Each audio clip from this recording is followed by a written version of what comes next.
नमस्कार दोस्तों, मैं हूं सोनू सत्या और आप सब देख रहे हैं साई न्यूज़ सीरीज। तो अभी आप लोग को मैं बताने वाला हूं जो कि भोजपुरी इंडस्ट्री को एक अलग मोड़ देने वाले, जिनका नाम है आशुतोष खरे, विजय खरे। जो कि आप लोग ये पोस्टर देख रहे हैं, एक रजाई तीन लुकाई, जिन्होंने इस फिल्म को अच्छा से सजा के बनाए हैं और सुपर डुपर हिट करवाए हैं। आज मैंने उन्हीं के घर पे पहुंचा, जैसा कि आप लोग पूरा दिखा दीजिए उनका घर, क्योंकि ये सब उनका घर है और मुजफ्फरपुर में पड़ता है। तो उनका मैं आज घर पे आया हूँ, तो अंदर अब चल के देखते हैं कि सर क्या कर रहे हैं और आप लोग को दिखा दूँ जो कि जितना उन्होंने फिल्म अभी तक किए हैं। देखिए, सैया, अनारी बा हमार, मतलब जितना उन्होंने अभी तक फिल्म किए हैं, सारा फिल्म का पोस्टर यहाँ पे आपको देखने को मिल जाएगा। आप लोग यहाँ पे देख सकते हैं।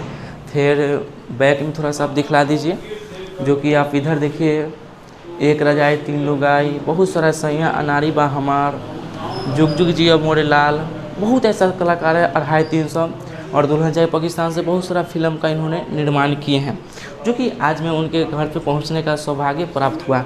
तो अंदर चलते हैं और देखते हैं कि उन्होंने अभी क्या कर रहे हैं और आप लोग को पूरा लाइव और अभी देखने को मिलेगा।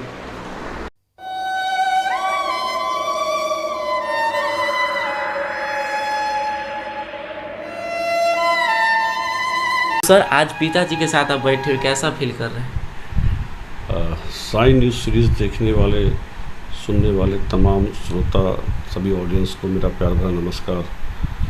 मैं जब से हमने आँख खोली है, पापा के साथ सिनेमा देखा है, शूटिंग देखा है, 40 साल हो गए ये सब देखते हुए। और आज बातों बातों में एक इतनी अच्छी बात पिताजी ने बोली कि जब आज के दिन का भोजपुरी गाना भाई बहन साथ मिल के नहीं सुन सकते हैं, तो फिर साथ पिक्चर कैसे देख सकते हैं। सही बात। तो जब परिवार ही पिक्चर देखने नहीं जाएगा तो फिर कलेक्शन होना संभव ही नहीं है। सब एक दूसरे पे आरोप प्रत्यारोप करते हैं, इसकी गलती, उसकी गलती, ये गलती, वो गलती। तो आप मूवी बनाने में अपने पिताजी के क्या लकीर पे चलेंगे, जो कि मुझे एक अलग कॉन्सेप्ट, एक अलग देना है, जो कि सबसे अलग देना है कि कोई अगर फिल्म देखे तो नाम सुन के कुछ अलग गर्व करे कि आपने इस तरह का मूवी दिए हैं भोजपुरी के लिए? देखिए, सिनेमा हिट और फ्लॉप होना ये तो बात की बात है। इसका फैसला तो सिनेमा बनने के बाद होता है। लेकिन आपने ऐसा हज़ारों बार देखा होगा कि सिनेमा शायद चली या ना चले, लोगों ने सिनेमा की तारीफ़ की, सिनेमा में काम करने वालों की तारीफ़ की, सिनेमा बनाने वालों की तारीफ़ की।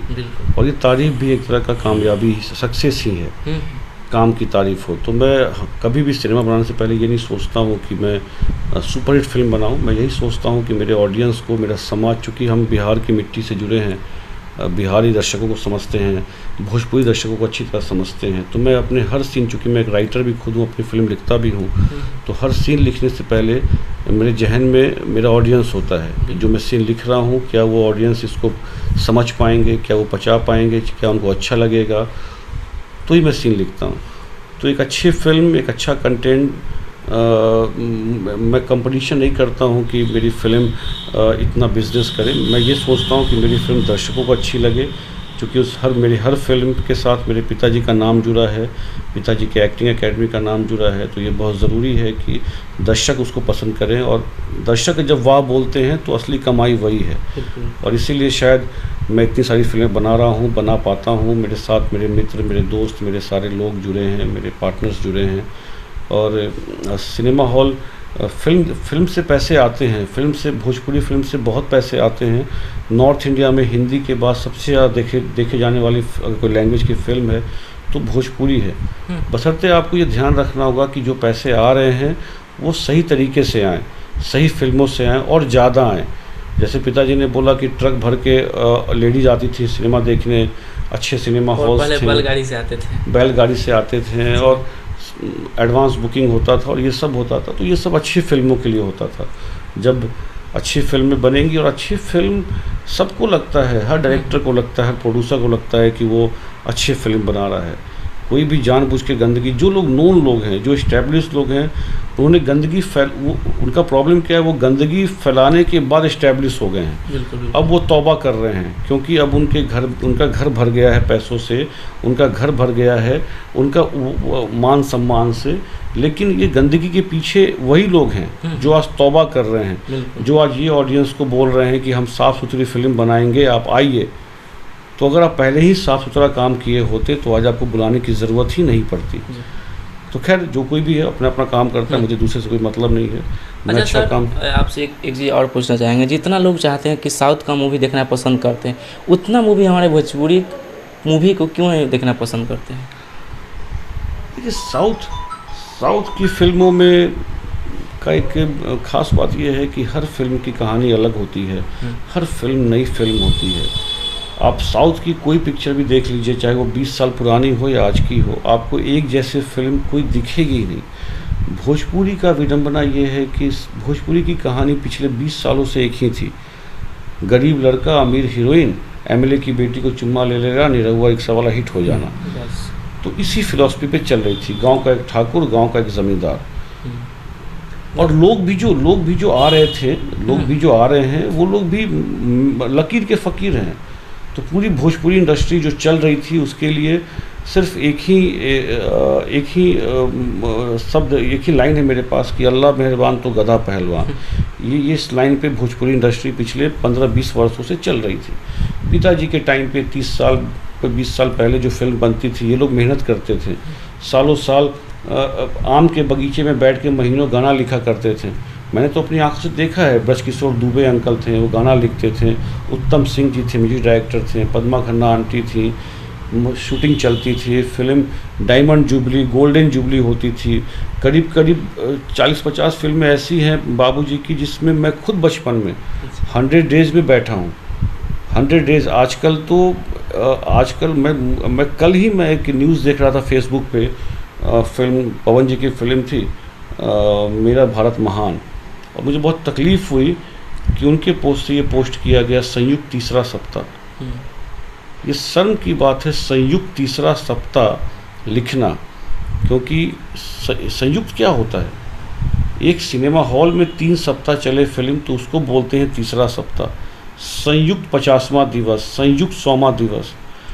खैर, अब ऑडियंस तो वैसी रही नहीं, ऑडियंस डाइवर्ट हो गई है यूट्यूब के कारण और ये सब सोशल मीडिया के कारण। और ये हर दिन जो हमारे पहले सिनेमा कलाकार की वैल्यू होती थी, एक खलनायक की वैल्यू थी, एक कैरेक्टर आर्टिस्ट की वैल्यू थी। अब तो सुबह दोपहर शाम सब लोग फेसबुक पे लाइव देख पा रहे हैं हीरो हीरोइन को, तो फिर सिनेमा हॉल क्यों जाएंगे? उनके लिए टिकट लगा के क्यों फिल्म देखेंगे जब वो सुबह दोपहर शाम आँख मलते हुए हीरो हमारे एक दूसरे को गाली देने पहुंच जाते हैं। तो ये सब तो है ही है, फिर भी सब ठीक है, सब अच्छा है, चलता चलेगा और हर चीज़ का अंत होता है।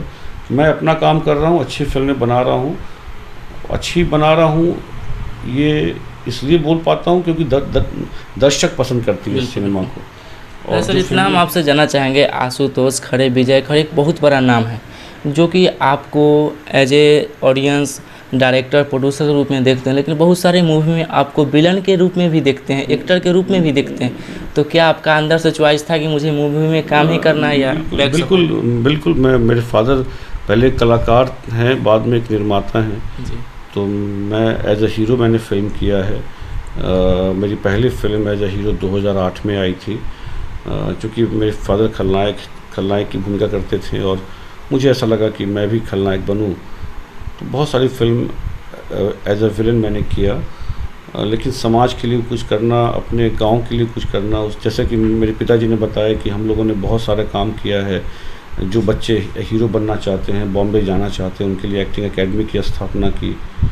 और बहुत सारे कलाकार, आप जिस कमरे में बैठ के आप आज हमारा इंटरव्यू ले रहे हैं, आपको ये जान के बहुत ताजुब होगा कि इस कमरे में मिस्टर राजू श्रीवास्तव, जो आज बहुत बड़े कॉमेडियन हैं, हिंदुस्तान के पटल पर जिनका नाम है, वो इस कमरे में से उनको पहला ब्रेक मिला था। इसी कमरे में वो लगभग 1 महीना रह चुके थे। दूसरा मिस्टर के गोस्वामी लगभग 4-5 साल इसी कमरे में रहे हैं। ये मेरा कमरा है और मैं बचपन से देख रहा हूँ इन सब चीज़ों को।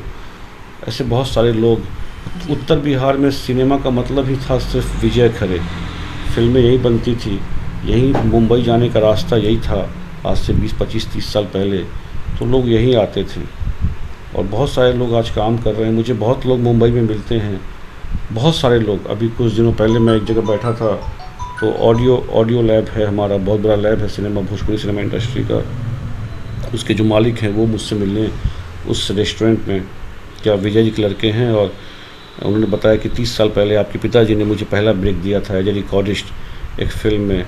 ऐसे बहुत सारे लोग हैं। आपने नाम सुना होगा मिस्टर कानू मुखर्जी, हमारे भोजपुरी सिनेमा इंडस्ट्री में बहुत बड़े कोरियोग्राफर हैं। तो जब मैंने उनके साथ पहली फ़िल्म की तो उन्होंने मुझे बोला कि आपके पिताजी ने मुझे पहली बार एज ए कोरियोग्राफर हे तुलसी मैया में ब्रेक दिया था। चाहे वो अवधेश मिश्रा जी हों या बहुत सारे लोग हों, उन सब की पहली फिल्म इनके साथ ही थी। इन्होंने सबका सपोर्ट किया और मैं भी सबका सपोर्ट करता हूँ जो भी मेरे पास आते हैं, जिनके अंदर जो टैलेंट है। बिल्कुल। क्योंकि सिनेमा हम ऑडियंस के लिए बनाते हैं और आप उस लायक हैं तो हम आपको ज़रूर काम देंगे, निस्वार्थ काम देंगे। अच्छाई से आप आगे बढ़ते रहिए, अच्छाई का साथ कहीं मत छोड़िए। जी बिल्कुल, थैंक यू सो मच। और दादाजी जाते जाते अपने ऑडियंस को भी कुछ कहना चाहेंगे जो कलाकार आगे आना चाहते हैं? वो आपका गंगा किनारे मोरा गांव का एक बड़ा फेमस डायलॉग था, लाजो रानी खीर तत्व ऐसन खिलौली की महक आज हमारा गांव तक आ गई। अब पहले मैंने बचपन से देखा है, पहले 6 महीने में एक भोजपुरी फिल्म बनती थी और इन लोगों के माध्यम से ही बनती थी। वो सब फिल्में आज अगर नहीं होती तो कोई स्टार आज यहाँ नहीं होता, जो लोग मज़ा ले रहे हैं भोजपुरी सिनेमा इंडस्ट्री का। और आपसे हम जानना चाहेंगे, पहले का जो मूवी था बहुत वक्त लगता था, लेकिन अभी का देखते हैं 10 दिन 20 दिन, मतलब कम समय में बन जाना, कहाँ तक ये सही है? नहीं, सिनेमा की शूटिंग तो 20-25 दिन या 1 महीने पहले चूँकि फिल्में बहुत खूबसूरत बनानी है। 6 महीने में एक बार एक भोजपुरी फिल्म आती थी और वो भोजपुरी फिल्म 1 साल तक सिनेमा हॉल से उतरती नहीं थी। तो बहुत खूबसूरत फिल्म बनानी है तो अच्छे से उसकी मेकिंग करते थे, महीनों बैठ के गाने लिखते थे, एक सिचुएशन पे 20-20 गाने लिखे जाते थे इनके टाइम पे। आज भोजपुरी तो कुछ है नहीं। भोजपुरी नाम का, भोजपुरी एक मजाक है आज भोजपुरी सिनेमा इंडस्ट्री जिसको, क्योंकि कल्चर तो किसी को पता ही नहीं है। कोई गुजरात की हीरोइन और महाराष्ट्र का हीरो और औरंगाबाद महाराष्ट्र का प्रोड्यूसर या साउथ का डायरेक्टर, ये सब भोजपुरी कल्चर को नहीं समझ पाएंगे और बना नहीं पाएंगे। तो ये इंटरनेट की जो दुनिया है, इंटरनेट से यूथ चूँकि इंटरनेट देखता है और इतनी गंदगी मचा दी जाए ताकि हम ज़्यादा से ज़्यादा पैसे कमा पाएँ इंटरनेट से। इंटरनेट का मतलब है सोशल मीडिया से या यूट्यूब से। लेकिन इन सब की वजह से सिनेमा हॉल ख़त्म हो जाएगा एक दिन, सिनेमा के दर्शक ख़त्म हो जाएंगे एक दिन। तो सिनेमा हॉल बचाना बहुत ज़रूरी है, क्योंकि सिनेमा हॉल है तो सिनेमा है। आज हम लोग सिनेमा की बात करते हैं कि हम सिनेमा में काम करते हैं, तो हम सिनेमा में काम करते हैं तो सिनेमा हॉल का बचना बहुत ज़रूरी है। वो सब लोग जो कैपेबल हैं, वो सब लोग जो कर सकते हैं, वो सिर्फ पैसे कमाना चाहते हैं। बहुत लोगों को देखते हैं कि सर सिनेमा हॉल तोड़ के वो कपड़ा मॉल खोल रहे हैं, मतलब कहाँ तक है? हाँ, भाई क्या करेंगे? सीधा बोलते मुझे मूवी से रिकवर नहीं हो पाता। क्या करेंगे आप सारे अनपढ़ गवार को, सारे नौसिखिए को उठा के आपने भोजपुरी सिनेमा में भर दिया है। आप संस्कार की उम्मीद तो कर नहीं सकते। अभी देखते हैं जिनका पैसा है वो एक्टर है, बहुत लोगों को देखते हैं ऐसा होते हुए। ठीक है, पैसा है, अगर वो अच्छा कलाकार है तो बन सकता है, जिसका पैसा है वो कुछ भी कर सकता है। अगर अच्छा कलाकार है तो ठीक है, वरना पैसे डूब जाएंगे, ये तो कॉमन सेंस है।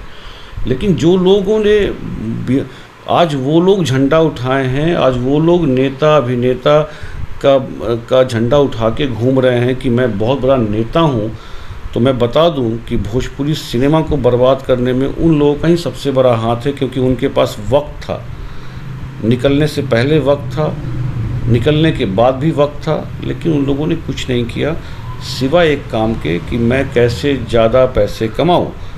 किसी का भी पेट यहाँ भरा नहीं। आपको मैं बता दूं, जब पिताजी के टाइम पे जब ये एक्टिंग करते थे तो डायरेक्टर को बोलते थे कि ये मेरा सीन काट दो, उसको दे दो, मैं आराम करता हूँ। लेकिन आज के डेट में कलाकार सारे हीरो एक दूसरे के दुश्मन हैं। अगर सबको मार दो, सब ख़त्म कर दो, सबको भगा दो, तो तुम काहे के हीरो रह जाओगे? जब तक कंपटीशन होगा तभी तुम हीरो हैं।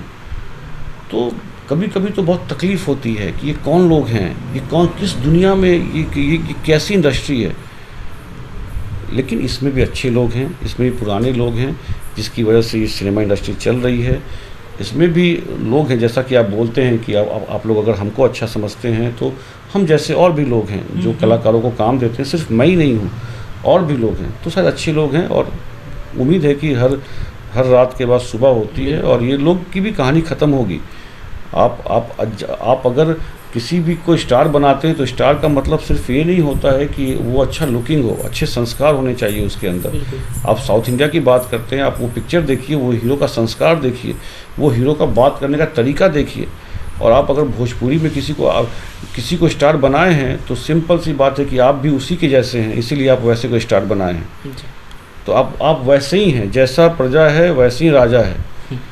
तो ठीक है, एक दिन प्रजा ठीक हो जाएगा, राजा भी ठीक हो जाएगा। जब तक प्रजा ऐसा है तब तक राजा ऐसे ही रहेगा, इसको कोई मिटा नहीं सकता। जो कि सर, आप दोनों आदमी को टाइम देने के लिए बहुत दिल से धन्यवाद। जो कि आप लोग देख रहे थे, क्या बताऊँ, दिल बहुत ही खुशी मिलता है। और आप लोगों को, जितने भी हमारे जैसे नौजवान, चाहे जो भी लोग देख रहे होंगे वीडियो, आप लोग को एक मतलब सीखने के लिए यह इंटरव्यू आप लोगों के लिए मैं दे रहा हूं, ताकि आप लोग को सीखिए और शॉर्टकट मत अपनाइए, अपना स्ट्रगल कीजिए और अपना टैलेंट की वजह से आगे बढ़िए। तो आप सभी भाइयों को यह इंटरव्यू कैसा लगा, नीचे कमेंट के माध्यम से कमेंट करके बताइए। और वीडियो अच्छा लगे तो वीडियो को शेयर कर दीजिएगा। फिर से मिलते हैं कुछ अच्छे इंटरव्यू के साथ, तब तक के लिए जय हिंद, जय भारत।